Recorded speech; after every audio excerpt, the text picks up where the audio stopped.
To give you a little bit of an announcement and an update on how we're dealing with COVID and some of the things that we want to do in the coming month. So as we get started with this, think of this as getting ready for ministry this fall. And I think we can all agree that this year, 2020, has been a year like no other. In fact, I saw this meme this week on one of our own Morningsiders Facebook pages, and I just laughed at it because it really fit my situation. Back in January, my wife and I, we were planning to go off on vacation and have a regular summer, and then COVID came, and those plans went away, and our grand vacation turned into a short getaway to Colombia. And some of you others have experienced that same thing. Others of you have been more adventurous and have launched out into a longer vacation, and I congratulate you for that ability to get away. But a lot of us feel like there's just some emotional baggage with this year. I saw another meme that said, "Don't worry, 2020 and COVID will pass. It's going to pass like a kidney stone, but it's going to pass." So we're going to get through this. We're going to be okay, but we do want to take precautions as we go through this time. So let me first of all start out by saying thank you. Thank you for all that you've been doing as members and attendees here at Morningside.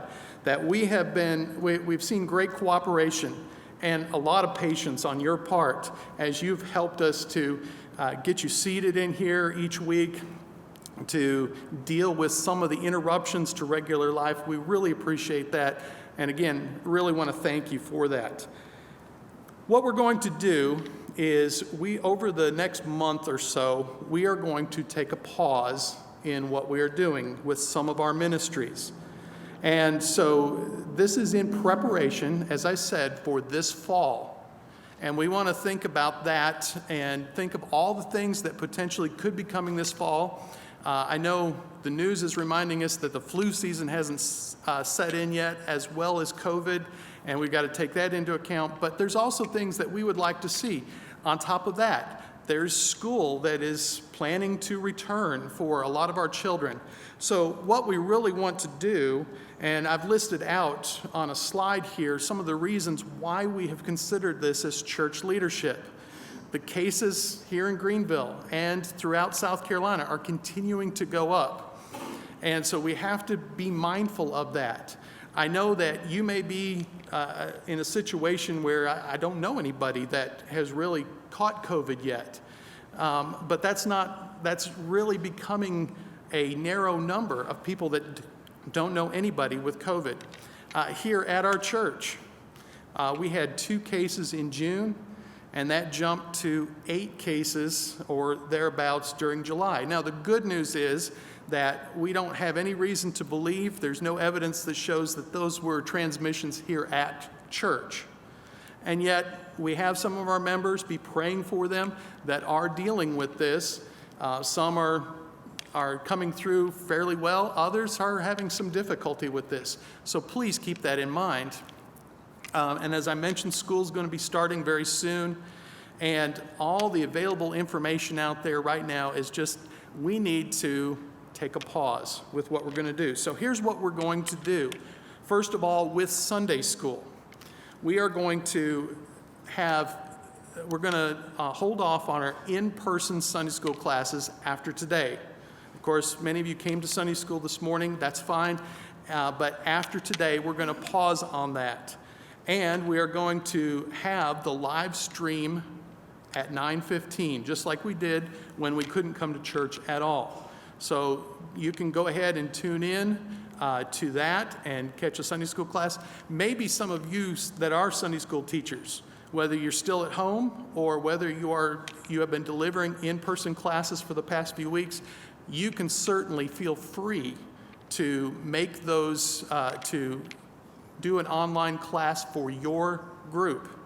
You don't have to defer to the 9:15, but the 9:15 service online will be for everyone that doesn't have another class to go to. And then we would plan to resume that regular in-person Sunday school classes on September 13th. And of course, that would be at the 9:15 hour. So basically, during the month of August, about a week in September, we're going to just pause, and we're not going to have in-person Sunday school here on our campus. Then the 10:30 service. We are going to continue on with an in-person service at 10:30. The live stream will also continue, and you'll be able to watch from home if that is how you choose to do so at this point. But we will continue to have this service right here. The children's ministries will still be available. Laura Cropsey has developed a list of guidelines and procedures that her people will follow during this time. So please cooperate with them if you have young children. Also, with the 10:30 service, some things to keep in mind. And I know I'm kind of getting the reputation, and that's okay, I'm good with it. I'm the enforcer of social distancing. If you're not wearing a mask, you should be wearing a mask. Well, we don't require it, but we do encourage it. And that's not necessarily maybe just for me or for you, but it's for those others that are around us that may be struggling with this in some fashion. And so help us out by doing that. I know getting to wear a mask is a little difficult. You sweat, you fog up your glasses if you have that. I know it hurts a little bit, but think of the greater good that you could be doing. Again, we're not requiring it, but we do encourage it as we continue with this. Then, as far as the 10:30 service, also stay home if you're sick. Also, if you test positive, a couple of things to keep in mind. First of all, wait the standard time to return to services. Typically, that's 14 to 21 days.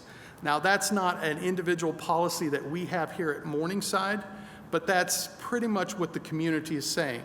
And so that's what we're asking. And of course, if you're still symptomatic after that point, you need to wait even a little bit longer.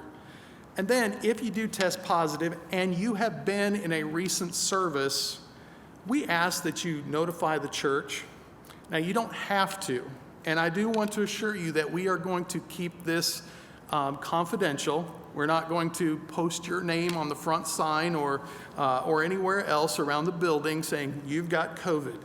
But it will help us that if you test positive, that you will be able to, or that we'll be able to tell other people and other individuals that might have come in close contact with you, you might want to think about getting tested, especially if you develop symptoms. So again, we will keep that information confidential, but it will help us with a little bit of contact tracing should we need to do that. Then, continuing on, we want to look at our 5:30 services. We're going to continue doing that just as we have been doing it since COVID started. We'll have the live stream devotional by pastor, and somehow I left up there that children's ministries are available. That's on you at 5:30. Sorry about that. But anyway, that's one of those things that I missed in proofreading this.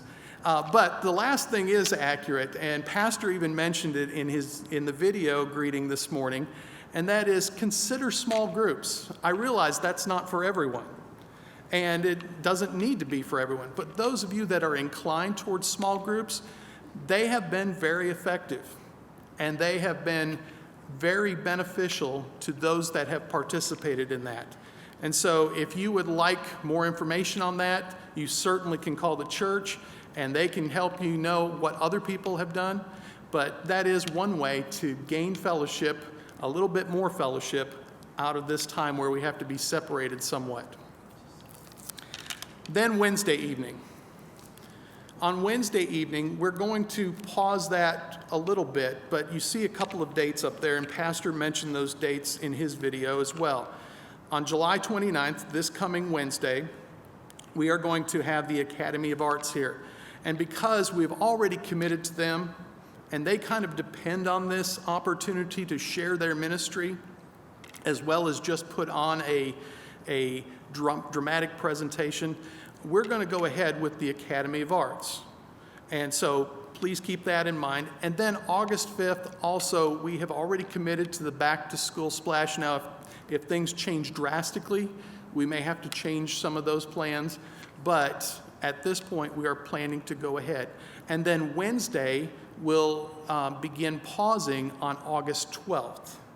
So after the August 5th, there will be no more Wednesday until the month of September. And so the Wednesday evening, we plan to have that resume on September 9th, and that would include an in-person prayer service here for adults, as well as picking up with kids on mission at that time.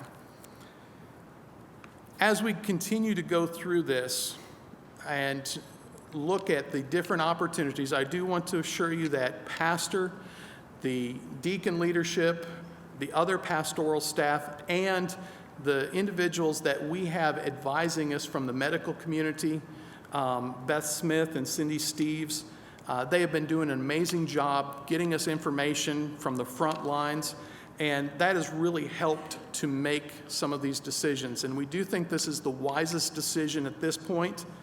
And so we're gonna proceed with this. Now, we're going to plan to come back in September, as you have seen on the screen, the different dates. But keep in mind, things could change, and we will keep you updated on that. As I conclude here, again, one of the things that we need to do as a body and as individuals is trust the Lord. Trust Him with all of our heart. I know it is important for us to gather together as believers. There is no question about that. But at the same time, we have a God that is so big and so great that we don't have to have this building to carry on the work of God. And that is something that is amazing. He continues to work in our lives each and every day. We continue to look for opportunities of people all around us, whether they come to this church or whether they're just in the community and we have contact with them. Use those opportunities and trust God each day. Thank you.